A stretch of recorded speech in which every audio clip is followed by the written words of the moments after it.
Anthony Ferraro, Dan Mancina. Two blind guys collide to bring you Four Bad Eyes Podcast. And we're back. Back. Four Eyes Podcast, cast. Four Bad Eyes. How's it going, y'all? How you Dan doing? Mancina. Anthony Ferraro. If you're listening in headphones, I'm probably in one of your ears. And I may be in the other. We figured out what our issue is.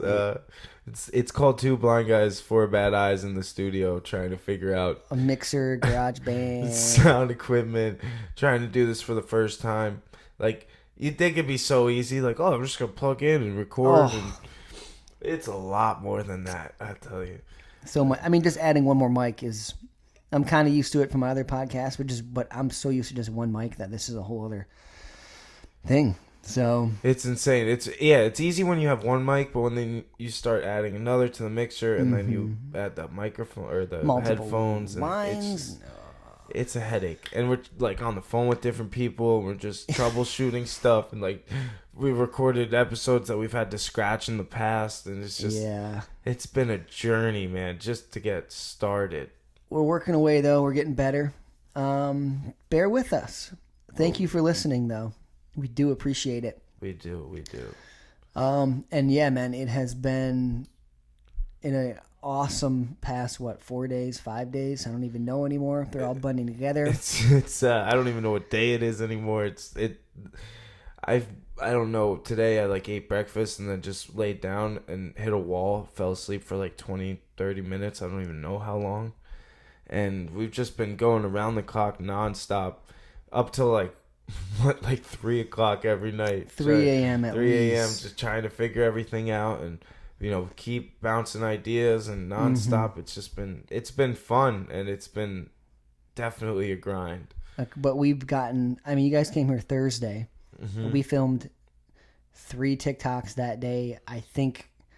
Other a vlog, at least 5 pieces of content that day. Just off the bat, on a half day. Yeah. And then we've done 8 a days and just putting so much stuff together and all natural too, at the moment, not stage stuff at all. It's all just natural. We're going into things for the first time and doing these things and figuring it out. It's been insane. All for you, people. All to keep spreading the one love positivity, the keep pushing attitude, the Four Blind Eyes Empire. Four Bad Eyes. He keeps calling it Four Blind Eyes. I did it today in public, dude. Four Bad Eyes. He introduced us as Four Blind Eyes. He's like, it's bad. I'm like, oh my god, I did it again. It will probably won't be the last time. No, but we're getting it. Just everything, we're getting the flow and figuring things out and learning to work together and do everything. So it's really fun because the videos that we've been doing are just literally it's from us seeing each other for the first time since, that June visit where we met for the first time. Mm-hmm. So it's us literally getting to know each other more and more, deeper and deeper throughout the videos. You know what I mean? Exactly. It's really been...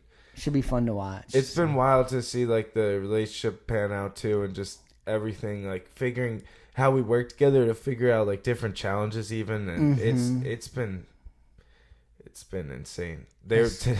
Today we went. Today we did something I've never done before in my entire life. It's called Fowling. Fowling. What is Fowling, dude? All I know is it was. As far as I know, it was created in Detroit or in Hamtramck, which is a city within Detroit. And it's a combination of football and bowling. So pretty much it's this just wide open space, and it's probably about the length of a bowling alley, but it's all carpeted. And at each end of the room, there's a rectangular wood, a miniature slice of a bowling alley. It's a little raised up, maybe an inch or something like that. Yeah, it reminds me of a setup of cornhole too, the way it's spaced out. Mm-hmm. And you would think it'd be a lane. Right. It's just an open air space. That's there's nets on each opening, so because you're throwing a football. There's a net on one side, and then there was a wall on the other. Yeah. So And you set up just like bowling your 10 pins on the wood platforms, and you stand on the other side. Normal size bowling pins too. Yeah, normal size. They're heavy. And then you just throw a football at the other side, and then the girl was like, you can just keep score however you want. So I don't know the official rules. Yeah, don't know how this actually works. If you can play defense. I think you can play defense. At the end, I started trying to play defense, like swinging my cane back and forth to stop the ball. Like, there was so many different things. I was trying jumping across the thing. Like, yeah. And then when we first got there too, we're trying to like feel it out, and we're like knocking the pins All over, the pins like, over, and it's just such. I was like, the way I was picturing it was gonna be like, you walk in here, there's a lane, and you like throw this football down the lane. There's like walls on either side, like an maybe enclosed tunnel or something. And then I even asked the girl at the desk, I was like, well, does it like shoot the balls back? Like, do the balls come back? And she's like, no, you like get them. And I'm like, oh, okay, like I'm so confused how this is about to go down. And then I walk in and knock the pins over immediately, and I'm like, wait, aren't they supposed to be on the other side? And Kelly's like, they are on the other side too. And They're both sides. Yeah. Then that's when we realized the cornhole style, Uh-huh.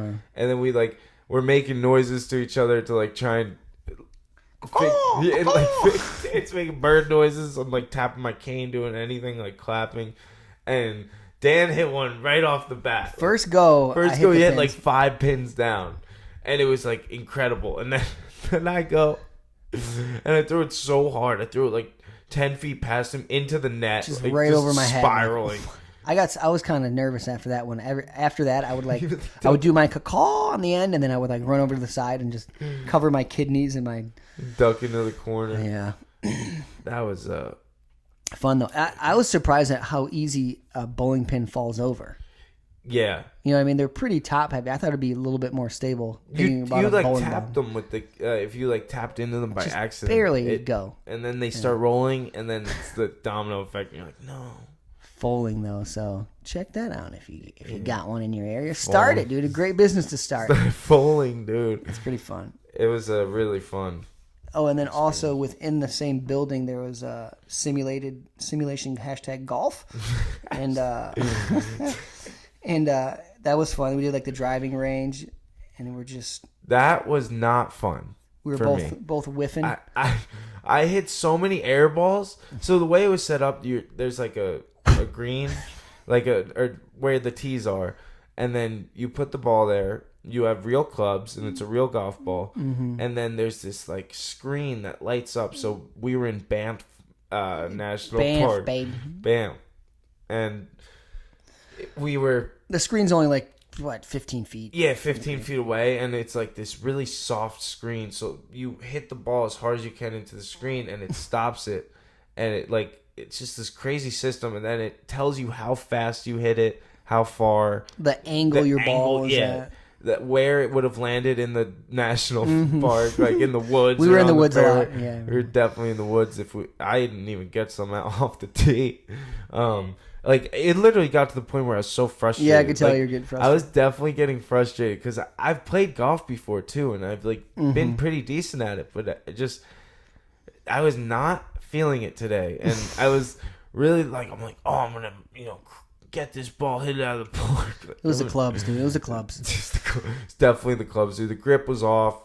No, but I just kept swinging and missing, and I was just like, I literally started getting frustrated, even at just being blind, dude. I was like, this is bullshit. Like, I'm so mad right now. I want to look at the ball. Like, I just want to... And, Kelly, you're like, one of the main things in golf is, like, keep your eye on the ball, And I'm just like, well, screw that. This is... Yeah. I want to golf, dude. I think they say look at the ball. I think it's just to keep your head down. Yeah. So you don't twist your shoulders or something like that. At first, I was trying, like, baseball-style swings. Like, my arms were, like, bending, and, like, my elbows...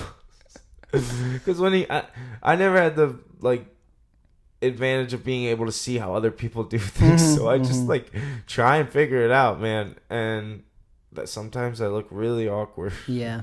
Like the first time, me and Kelly, with Delta, our dog, Miss Delta Blues. Shout out, what up, Delta?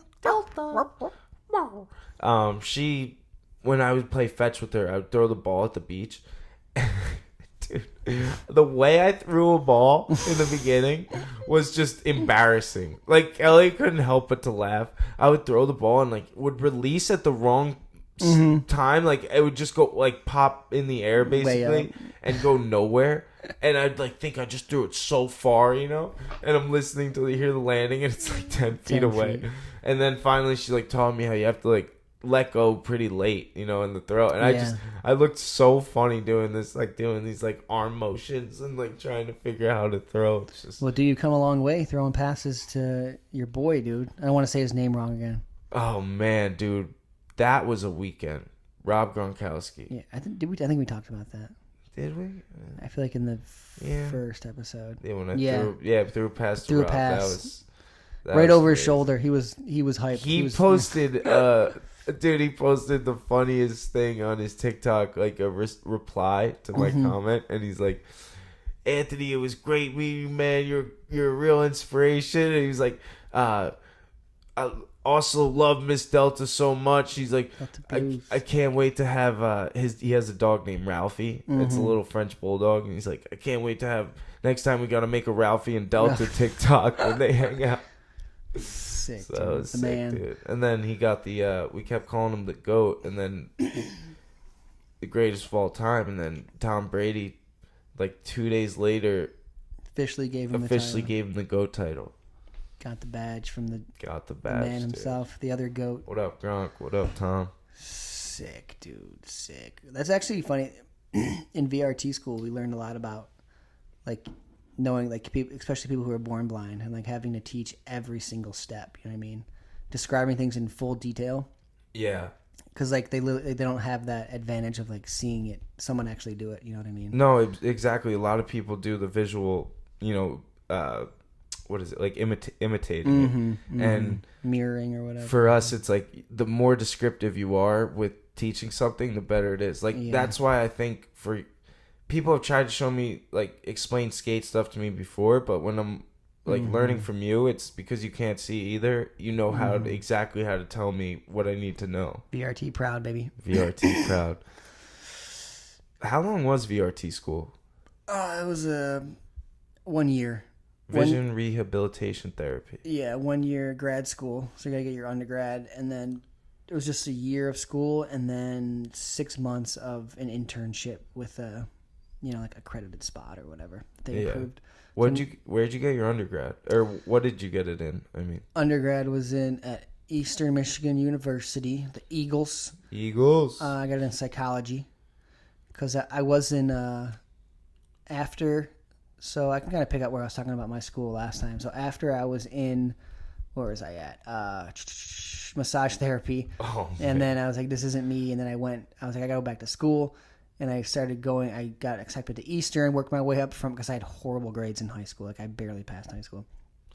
So I had to work up from community college to the university. And then I did my O&M training. And then I learned, baby. Yeah, I learned about orientation and mobility. Yes, using the white cane, independent travel with the white cane, right? I learned about that there is this whole field of vision rehabilitation. So that's orientation, mobility, blind rehabilitation, which is working as like a counselor and like managing all of the cases that the city or state has for like all the vision impaired clients.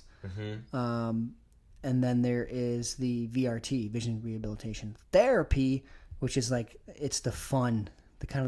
That knowing them is really fun, but the VRT is super relaxed. Like you can, like most places, you can just wear like jeans and a shirt to work, you know. And you go and like help set people up with their houses and get kind of independent in that way, right? Like, yeah, I was more vocational, is like getting people jobs, you know. So that's like the main focus right now. That's because that's where all the funding is.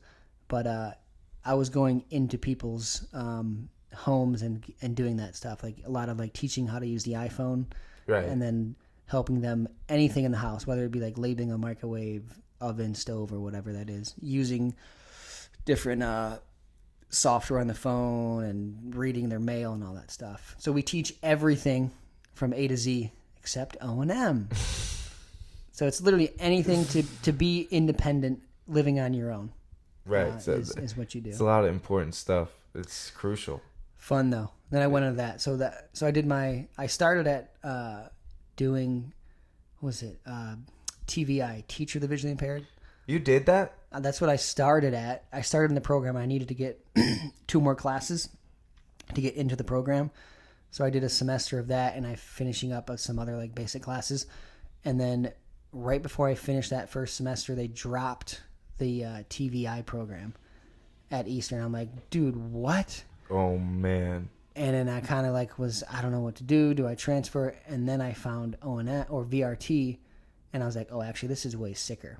So I was like, I need the fastest way to finish my bachelor because that's a master's program. So I just did psychology because that was just the quickest route.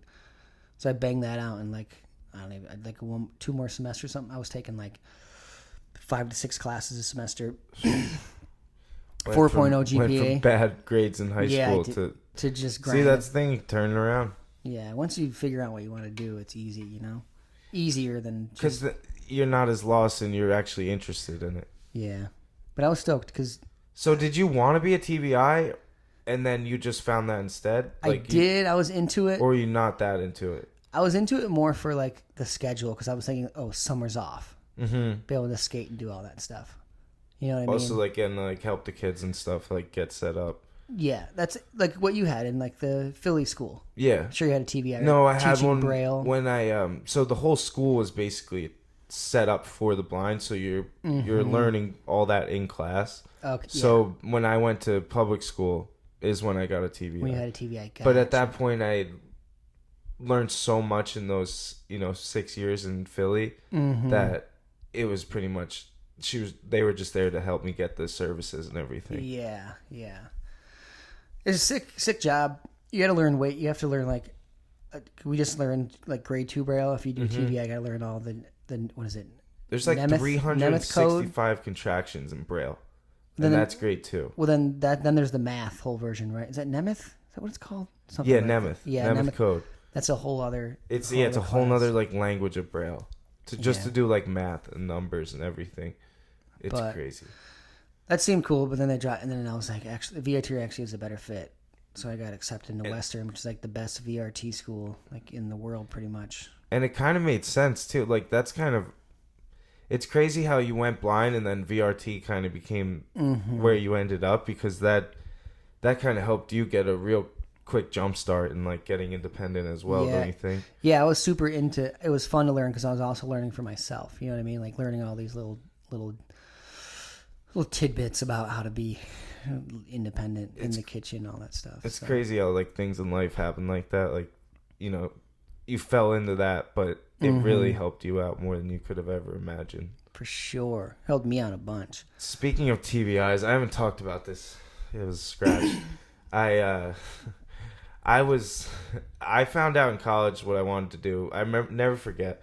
So I was a sophomore in high school, and I just stopped wrestling because I'd gotten a bad concussion, and I was like, oh man, like I don't know if I'm gonna be wrestling out like after college anyway, so like I should get try and figure out what I actually want to do. Concussion, was there a cellar door involved or no? No, this is from wrestling. No cellar door. I got slammed. Just slammed in my first ever college wrestling tournament sophomore year by this like 25-year-old. What? Yeah, he was a grown man, dude, and I was this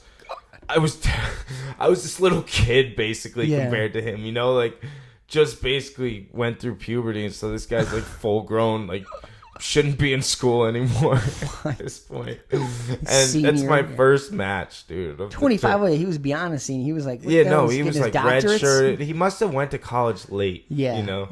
And it was terrifying. I'll never forget that gym. I get slammed, and then I just wake up like a second later to the fluorescent lights all across the. And it just started hurting my head. I was just like, and I had to go to the hospital to get like scanned and everything. It was just brutal. So I'll never forget. I was like trying to figure out what I wanted to do. I was in like social sciences, and I did like communications and stuff like that. And then finally, I found out about this program at TCNJ where I was going to college in New Jersey, and it was a program, like 5-year program to become a TVI, teacher of the visually impaired. And like, I was like, this could be awesome, because I know there's not a lot of them out there that are like doing above and beyond for the kids and stuff. And like, because that's why I had to go to Philly, because I wasn't going to get the right amount of like teaching, and they were going to give me like 2 hours of Braille a week or something, and it's just not realistic.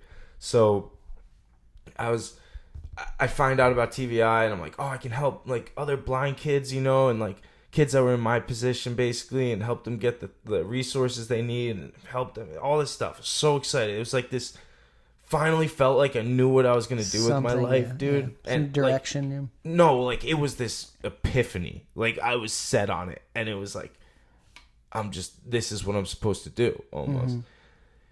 And I went to my guidance counselor, this lady. She's an Italian lady. I forget her name, but it doesn't even matter. Don't even mention her don't name. even mention her name. Hopefully she's retired. I went to her office. Hope she got fired and lost her pension. No. I hope she's living a good life. all right. No. I know. But I went to her office, and I was like, I know what I want to do. You know, like I'm all excited. I run it. I know what I want to do with my life. Like I want to do this, blah, blah, blah. Explain the whole thing to her. And she like looks at me so seriously, and she goes, yeah, that's going to be a lot of time and like a waste of, you're not going to be able to do that. It's going to be like a waste of your money, and it's going to take too long and all this stuff. Like, dude, take off, dude. No, it was like one of these things where people's words really can have an effect on you and kind of dictate things. And, you know, maybe one day I will go back and pursue that. But right now I'm really happy with where my life took me, but to get to where I am now. But like that feeling of being crushed in that office, I'll never forget it. Like the floor, dude, felt like it was just gone. I was like, are you kidding me? Like I can't do this. Like it's a waste of time.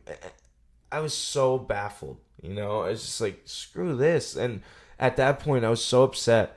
I just like wanted to give up, you know. I just like didn't even try anymore in school, and it was like, well, why should I even try? And I kind of got real sour about it. And then I started getting in this mindset of like, oh, well, I'm sitting here just taking people's words for like how things are supposed to be and all this stuff. Like I'm gonna go experience the world, and like kind of left and did my own thing for like trying to figure out who I am, life, and all this stuff. Like I even went into a real dark spell. Bad on her, dude. Yeah, no guidance at all. Yeah, no guidance. It was very little. Crippling. It was one of those things though where you just like, you don't realize about how strong your words have on someone else. You should write a letter to her. I should write a Braille letter. Write a nice letter. Braille letter with print over it. Just explaining. Maybe get some WWE Just explaining tickets. what she. Just that situation. I think that would help in a very nice way, but you know. Yeah, I think I need to get over that. I think that might give you some closure. I'm sure she'd give you a little. A nice letter. Just a nice letter, like, hey, didn't really appreciate that. It was crushing. But here's where I am now. I'm doing okay. We're doing more than okay, dude. We're having fun doing what we're doing. And we don't have a boss right now, dude. Yeah. Except for Kelly. She's our boss. She's the best. Keeps us in line. She does keeps us in line. Scheduled. The schedule. You gotta have a schedule. You gotta have some sort of structure in your life. Kelly was ripping the golf ball today. She was killing it. She was teaching me how to golf. Yeah. And she whipped, I think she got 194 yards was her one. Yeah, her best one. And 130, I think. No, the last one she hit 190. That was me, 190. Oh, was it? Yeah. You got the 224. Also cranked one 220. Yeah, that one. It feels really good when you because you can feel when you connect good on that ball. I want to go on the real course. We do need, and we should play best ball, where you like we both start at the tees and we both drive it, and then whoever has the better shot, that's where we start. Start from there, yeah, and then just keep going like that. That'd be fun. You get to drive with the golf carts too. So much fun, dude. Dude, for my cousin's bachelor party, it was I was the best man for his wedding. Shout out to Jack. What up, Jack? We went to Charleston and we went golfing, and I was just like, I don't really want to golf, like, you know, but I'm just here for it. Yeah, like I'm all about it. I'm gonna have so much fun. And my buddy puts me in the driver's seat of the golf cart and just tells me the whole way. I drove the whole golf course. Left, and he was right, just left. Some hills on those golf courses too. Dude, there's some sketchy hills, and this was in Charleston, so there's like drop offs and little like dunes and stuff. Sandpit left. Alligator. So good, dude. Gators on there are a lot of gators on the course, dude. Yeah. Sketchy, dude. Dude, I didn't see any gators in Tampa. I was bummed. Oh, you didn't? No. Oh, they're We there. went to this place too where it was lurking. we went to this park across the street from our Airbnb, and we went down this trail, and there was signs everywhere. Kelly was saying that said, "Beware of gators, like alligators." And then I started Keep Delta close. I had the wrong idea of like I thought alligators were the same thing as crocodiles, basically, and crocodiles can go like super fast, dude, and they're like super territorial and like they'll kill real easily. Yeah, they're more But aggressive. alligators are more like a little more relaxed, like, you know, Just unless waiting. you bother them real bad. But Yeah. I was thinking like walking down this path, I'm like I can't even see, but I'm looking over both shoulders, and I'm like every noise that happens because there's squirrels everywhere in the tree. I'm just like, oh, That's like Not you gotta watch fun. Little Delta. They eat. That's what they eat more. Like dogs. dogs, You know what I mean? stuff, You can't leave your yeah, dog no. out and stuff. We just got coyotes here. They'll take your dog here. Oh, they will. Little dogs. coyotes. You ever hear them?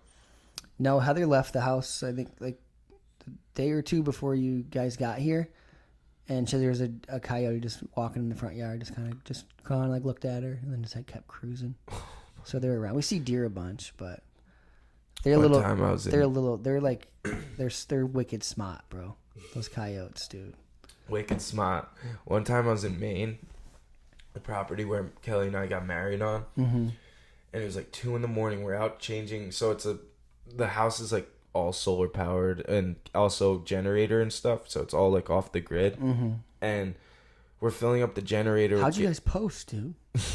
You able to post? You have satellite? So there's a Wi-Fi thing, Oh, okay. and we usually take a little break in Maine. It's nice. I But want to we're- go to Maine and eat some lobster. Maine's nice lobster. We're there. It's 2 a.m. We're changing the gas in the generator. All of a sudden, I hear like the howl of the coyote, and I'm like, "Oh man, what was that?" And it's like a little bit in the woods. This is 10 acres in Maine, a 10-acre property, and there's just like wooded land everywhere. Start howling back. So no, listen to this. I freeze up, and then I'm like, "Oh god, like that's scary," and all of a sudden you start hearing a couple more. Full pack. Yeah. And there's a pack, but then all of a sudden 2 seconds later you hear this cry, like the pack started like feeding on something, and it sounded like a dog was dying, dude. It was the scariest thing ever, and I was so like upset. Like I was like, dude, that poor animal. Like I actually felt bad for it. I was like, this sounds so gnarly, dude. It was the way these things were feeding on it was so sketchy. Savage, dude. It was savage. They I were was like, doing oh, their- that's wild, bro. They were doing the roll call and they were celebrating their kill, dude. Oh man, it was, and then it got dead silent after they were done. It was just like, Coyotes are like, if one first they can either roam in a pack, right? They can survive in a pack, or they're one of the few like mammals that can also survive solo. And like if one gets killed, the females start producing more pups. really? So they're hard to like get rid of and like control the population. So like so they're like they're overpopulated. way overpopulated. But it's like the more you kill them, then the more they produce. That's It's like this insane. crazy way to. They're everywhere, dude. They're in LA. You know what I mean? They're in the cities. They're survivors, dude. They're sick. Actually, They're survivors. got mad respect for the yotes. Mad respect, dude. Coyote strong. I love. You can get them to howl like up north. You can start howling, and they'll start howling back at you. It is crazy. I remember I've been hunting sometimes, and we'll be in the woods. And, Hunting blind? Yeah. No. They'll be I mean, so many of them, and they'll start going that same thing where one starts, and then they'll all just start going crazy, and you're like, oh my god, we are surrounded right now, dude. It's pretty intense in the woods. It is, because like they'll outnumber you, and they'll just come get you. Yeah, dude. Gotta survive out in those woods, dude. Yeah, man. You ever been hunting? No, I never Kind of been a hunting. controversial. You know, I never been hunting though. It's cool. I only like deer venison because it's just like good meat to eat. It really You know is. what I mean? It's the cleanest meat you can have. Deer venison chili is really good. Down Baby, on that. some back straps. Yeah, I got some uncles that are like hunters and stuff. I'm not like super, and I feel bad every time I kill something, Yeah. so I don't like. I haven't done it in years, and I don't know if I'll really go back, but I used to shoot like bow and arrows into the trees or into like the thing at my uncle's house. Mm-hmm. Super fun, dude. Yeah. Archery is really fun. Dude, bow and arrows holding that thing is insane. The freaking deadly weapon, dude. They're insane. Deadly. So fast. The new bows are insane. The compound bows. Because you like barely pull back and then you let this thing rip and it's just like freaking flying, dude. Fun. There's a whole blind archery in the Olympics, isn't there? Yeah, there is. There's. Yeah. I think there's. Is it blind? I think that's what it is. Yeah. Yeah, they I think they blindfold everybody, and there might be like B1, B2 or something. The blind sports are going off. There's like blind hockey. Yeah. There's blind bowling. There's blind golf. Hashtag golf. Hashtag golf, dude. Hashtag golf in your next post, people. Just take off, dude. Takes off. That's what I keep claiming. Because my only video. Yeah, one video goes so viral with golf. The only video on my TikTok to go, it has like 600K or something. No, that's like 700. And all my other videos, like the most is like 2,000. So I'm always like hashtag golf. Dude, we gotta do Dude, he's something. like, it's gonna blow up, dude. It's gonna blow. We're gonna up. find. We have some to post, so we'll see if it goes See or if not. golf dude. goes, dude. But golf, dude. I went same thing. Bachelor party. My buddy, they're all golfers. They all golf. That's all they do now, dude. Oh, no more skating. No more skating. But all the dudes I golfing grew up skating with, you know, they're all golfing now, getting old. Oh So. man. But we like same thing. Let me drive the golf cart, and we did. They had like it's like Thrasher King of the Road. Like you get different points for like doing different tricks and doing these different crazy things. We like set that up during the bachelor party weekend. So it was like 10 points for getting a random girl to go on your shoulders at the bar or something like that. It's just random things like that. Yeah. And one of them was drag somebody behind the golf cart. I'm sorry. Someone's holding onto the golf cart and then somebody sits on their stomach. So they're like riding the person like a sled. And then you have to chug a beer. So that was one of the challenges. So I'm driving and the dude Steve's hanging off the back. And my buddy Dave is sitting on his belly and just dragging him along the course, dude. Super fun, dude. That is nuts. I like that kind of golf. Yeah, that's. But it was hard. Hashtag that kind of golf. So hard, though. I was trying to hit the ball and it's just like going way off left. I hit like 3 times. Like, all right, I'm over this. Last time I golfed before today. I was ripping them, though, today, dude. You were ripping them. You were making very solid contact. 220, baby. 3 wood. The 3 wood. He switched out the driver for the 3 wood. 3 wood was too long, dude. Speaking of drivers, have you ever been on road trips, like long ones? I mean, yeah, I drove when I first time I moved to LA. I drove from Michigan with my one buddy to LA. Did you do like a bunch of stops? Yeah, we did 2 stops. First stop. That's it? I don't even remember. How far is Michigan from LA? It's about close to 3,000 miles driving. So it takes like, I think it's something like 34 hours. I don't even know. I barely remember. 34 hours, yeah, because it's like 1,500, 2,000 when you fly. Yeah, 2 stops. And just we went, because you can go north or south, right? You can go north where you go through like, you can see like the Colorado mountains and all that, Rocky Mountains and all that. Or you can go south like through the desert. So we went north. And that was sick. Seeing the Rockies is badass, dude. Dude, the Rockies are insane. Have you ever been to Telluride? What's that? You never heard of Telluride? It's this place in Colorado. It's a mountain town, like 8 hours away from Denver, driving like into the mountains by. If you've ever heard of Durango. Durango, yeah. So it's way up. You're going way up. up. Yeah, so it's the next like few towns up from Durango. I think it might even be the next town, but it's close to Durango. It's this like storybook town. Like hard to breathe up there. It's definitely hard to breathe. Kelly and I went there when we did our first music tour, like the blind busking tour across the country. We drove 10,000 miles in 7 weeks. You guys put in some miles, dude. I don't know how she did it. Like all that driving. When she's in go mode, she's just in go mode. You've seen it. Like it's But with driving, it was next level. I was worried about this trip because I was just like, how are we going to do this? And then there were days where she drove like 14 hours. And I was just like, I never liked driving. But especially long drives like that. Oh, so boring for me. See, I don't know how some people love it though.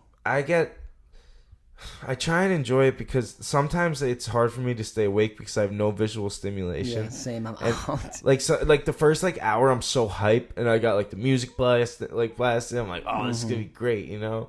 And then by the like next hour or two, I'm like kind of over it. Like fall asleep by accident. Like don't even mean to. And then it becomes like a mind battle, like trying to just get through this and like enjoy it. But I'm lucky enough, like Kelly will make like a lot of descriptive, details along the drive. So it's almost like I'm watching it as well. So that's cool. Like going through the mountains and stuff, like I feel like I can still see them in my brain and stuff like that. But when we were in Colorado, in Telluride, it's also like a big snowboarding town. And Teletubby? What? Teletubby town? Telluride is it called? Telluride. Telluride. Surprised you never heard of it, I've dude. never heard Mr. of it. Snowboarder. I never did Big Mountain except Mammoth. Yeah, this is a big mountain. It's a really popular one, but we're there and I wanted to go. It's like in the middle of the winter too, so there's this huge snowstorm going on, and it's like white out. And I want to go snowboarding so bad, but like we don't have the money to rent all the equipment, and even if there's like it's still COVID, so you don't. It was like in the beginning of the pandemic, so you didn't know like what you were gonna be able to do, whatever. Yeah. So I'm like, all right, well I gotta do something, and then I find out there's this like huge like sledding hill, like giant, like the biggest sledding hill I've ever seen in my life. Like tobogganing, do you have tubes? Yes, like yeah. no. So I went to the like what is it, hardware store or whatever, like just the convenience store, and I found a sled there and like a saucer sled, and I got that, and Kelly like went down this huge hill. I like walking up this thing, you're winded. It's like a vertical at one point. It's so steep, dude, and there's like trees on either side. Oh god. And I start going. The first time we got like halfway down, and I think we flipped like 10 times. And just like, and that's another thing. We didn't have snow gear, so we just had regular clothes, like just bundled up and just soaked. And finally, I go on like by myself, and I do like the running jump start down the hill, Yeah. And Clark Griswold going for a new land speed record. I completely fell off the sled, like slid past the sled, and I rolled down the hill like 50 feet, dude, just going 100 flips down, and then snow like all inside, like all my clothes and stuff. Sledding is one of the funnest things to do. It really is. That was a rush, dude, and you didn't know. I'm the whole time like, oh man, dude, am I about to die because there's something in front of me? Yeah, it's all so these scary, trees blind and stuff. Dude. I did the same thing. Like, there's a little hill at this golf course, actually, like right where I grew up, Fox Creek. Fox Creek. But at the bottom of the hill, there's a creek that goes through it. Is that Fox Creek? It is the Fox Creek, and there's a land bridge to get to it. You walk up the hill, but like you have to stop before you hit the creek, or you'll go into this thing. You know what I mean? If it's not frozen, you're gonna just blast right through this creek. I had the same thing. I was like hauling with my son Callie, and like it goes flat for a little bit, and like you ditch there, and like when I stopped, my girl was like, "Dude, you were like a couple feet from going into the water. Like, you're so lucky you ditched." The best sledding spot, though, this is the sickest thing. There's a Costco near that too, and there's a hill in the back that's probably maybe like 100 feet tall. Right. But it's right on the edge of a parking lot, and it's in the back, so they plow all the snow from the parking lot. And it makes the huge mound, and it makes this huge mound, but it's butted up right against the hill. And the mound is like 25 feet tall too. So you like carve out like a little groove. So you blast down this hill and you launch off the tip of where all the snow is plowed, and it makes this like perfect jump. And you land right on the other side of it thing. So you can like catch like mad air, dude. And it's the funnest thing to do, sounds dude. Amazing. Because you get the groove, so you're not, once you do it like 3 or 4 times, you just like stay in this little rut, Sick, dude. Flying blind is a rush. It is. It's just like, it's a feeling. It's a vibe. We got to do some sledding, dude. Well, This has been a great episode. I hope you guys enjoyed it. That was good. Please unlike and unsubscribe. I'm Anthony Ferraro. I'm Dan Mancina. And this was Four Bad Eyes. Contact me, Dan at fourbadeyes.com. Anthony at fourbadeyes.com. Yes, much love. Keep pushing. One love, baby. You. GoPro, stop recording. Keep pushing, and one love from Four Bad Eyes.